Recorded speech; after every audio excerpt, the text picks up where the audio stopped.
શ્રીનગરમાં સીઆરપીએફના બંકર પર મોટો grenade attack. All India radio station બહાર ગ્રેનેડ અટેકમાં 12 નાગરિક ઇજાગ્રસ્ત.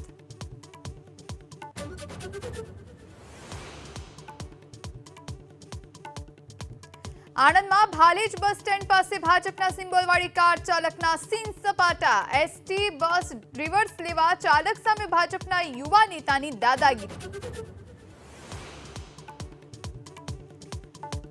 બસની બ્રેક ફેલ થતા અકસ્માતમાં એકનું મોત. સંઘ પ્રદેશના દાદરા નગર હવેલીમાં કરચોન ગામ પાસે દુર્ઘટનામાં 10 થી વધુ ઇજાગ્રસ્ત થતા સારવાર માટે ખસેડાયા ખાનવે.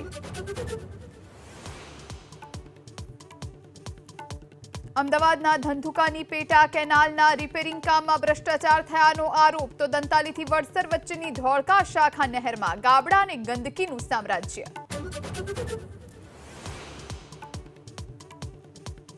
ન્યૂઝીલેન્ડ સામે અંતિમ ટેસ્ટમાં ટીમ ઇન્ડિયાની 25 રને ભૂંડી હાર. 24 વર્ષ બાદ ઘર આંગણે ટેસ્ટમાં ટીમ ઇન્ડિયાનો વ્હાઇટ વોશ.